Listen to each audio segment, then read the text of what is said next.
I still remember the exact moment it happened, as if time itself had slowed down to etch every detail into my memory.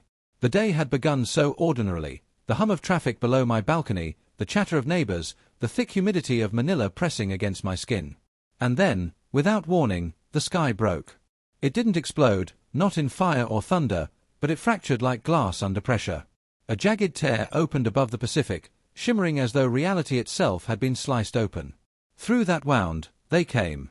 The ships were not majestic, not like the sleek silver saucers of old science fiction dreams. They were massive, dark silhouettes shaped with the brutal efficiency of predators. Their surfaces absorbed the sunlight, casting unnatural shadows over the city as they moved. It wasn't beauty they carried with them, but inevitability, the cold certainty of something that had done this countless times before. I remember gripping my phone, live-streaming the impossible, my viewers spamming disbelief in the comments. Some laughed, others cursed, but then the air itself seemed to vibrate. The sound that followed wasn't just heard, it was felt, a bone-deep resonance that shook teeth loose in their sockets. My camera fell, but my eyes stayed fixed upward. Government scrambled to send signals of peace, I would later learn, broadcasting greetings, offers, even surrender. But in that moment, the silence was deafening.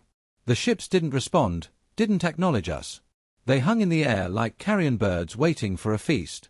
That was the instant humanity knew something greater than itself had arrived.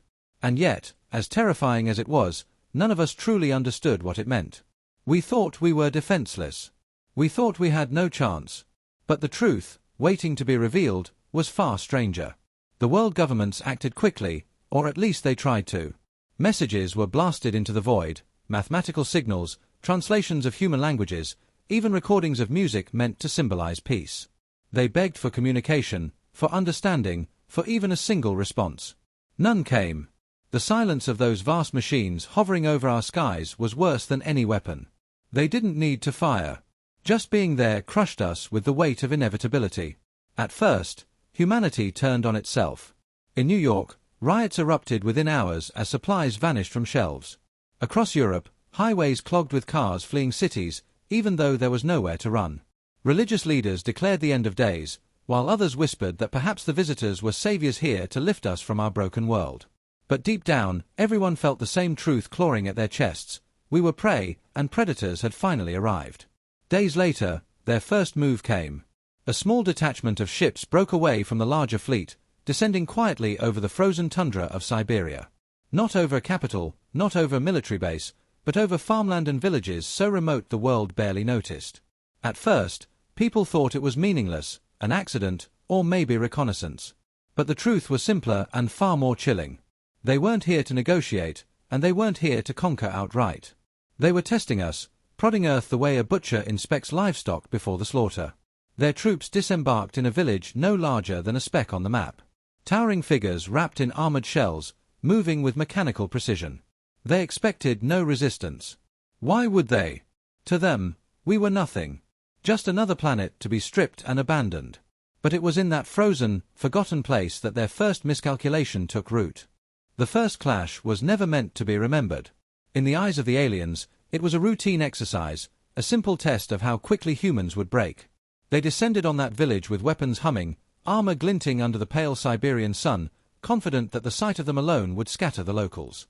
But the villagers didn't scatter. They fought. It wasn't a battle in any traditional sense. There were no soldiers, no coordinated defenses, no advanced weapons. Just farmers, herders, hunters, men and women armed with whatever they could grab in the moment. Old rifles from another war. Hatchets. Shovels. Even bare fists. And they charged, not because they thought they could win, but because they refused to kneel. The aliens cut them down easily at first, beams of light tearing through wood and flesh alike. Yet the humans kept coming, again and again, as though pain and death meant nothing. The footage leaked online days later, grainy, shaky, captured by a villager's dying hands. In one clip, a blooded farmer, chest pierced with glowing wounds, locked his arms around an armored alien and dragged it into a burning barn. Moments later the entire structure erupted in fire as the propane tanks inside ignited, consuming them both in an explosion that rattled windows miles away. It was the kind of act no simulation could predict, no analysis could explain. To the aliens, the logic was incomprehensible. Prey was supposed to flee, not charge into the jaws of death. And yet here was proof that Earth's people didn't break the way others did. Fear was there, yes, but it burned alongside something more dangerous, something defiant. The invaders learned their first lesson in that village. Humans may die easily, but they never die quietly. The Verith thought they understood warfare. Their fleets had conquered dozens of worlds, their soldiers trained to subdue populations with precision and overwhelming technological dominance. To them, Earth was primitive, still clinging to fossil fuels and crude weapons of mass destruction. They believed their victory was guaranteed before the first ship even pierced our sky.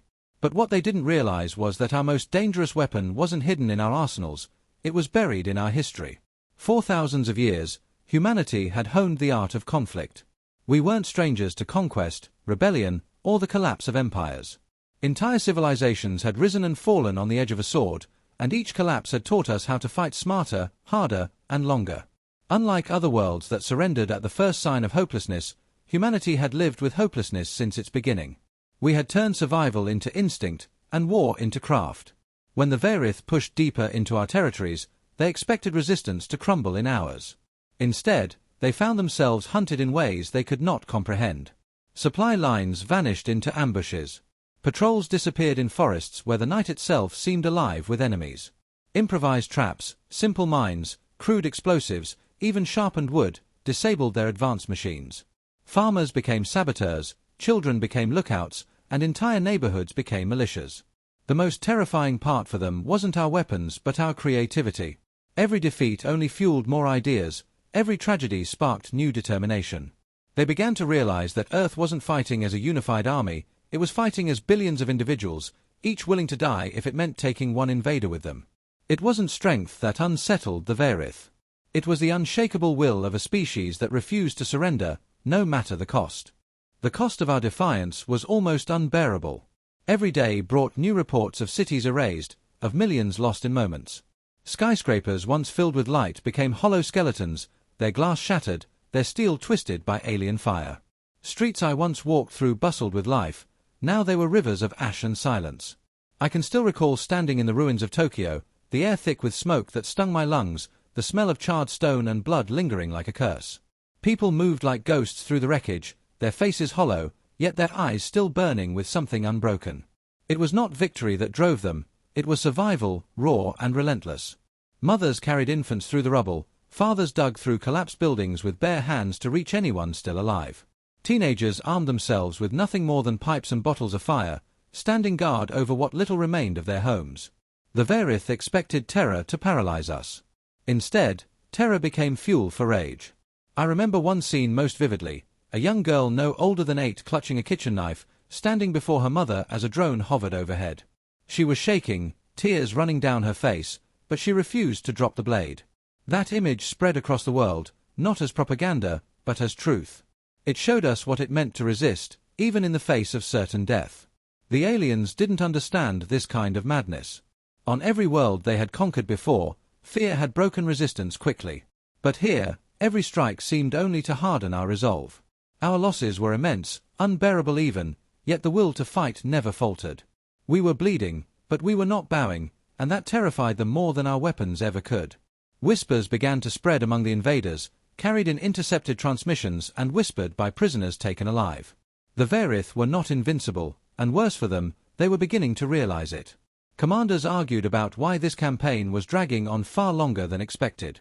Their simulations had predicted Earth's fall in weeks, perhaps days, yet months had passed and still the humans fought with unrelenting ferocity.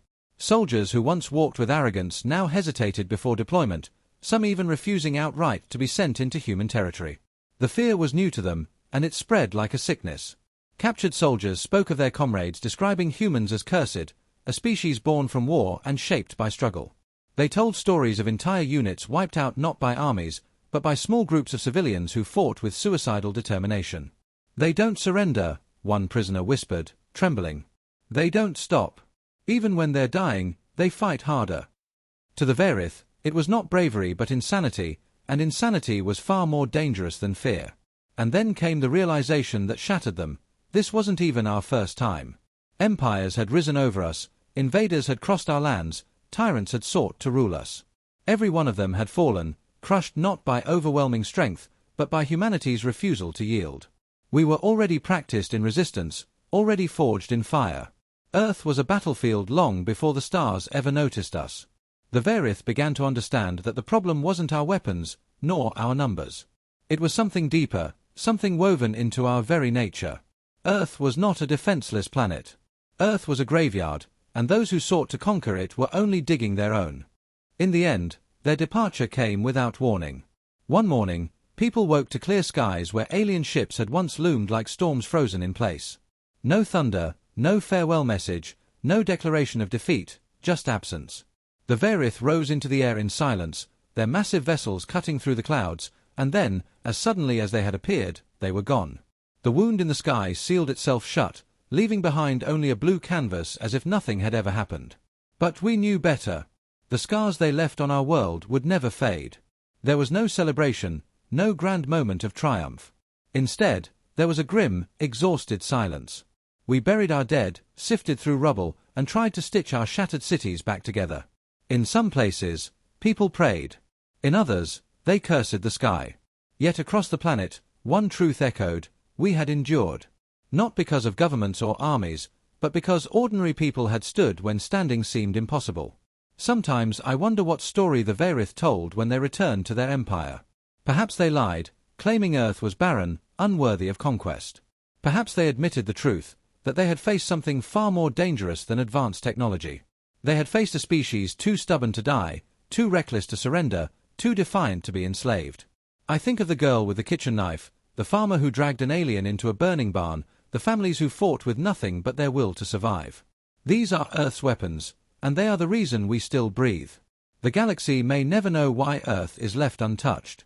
But we know. And if the stars ever forget, if another empire comes seeking conquest, they will learn it all over again. Humanity does not bow. Humanity endures. Humanity fights.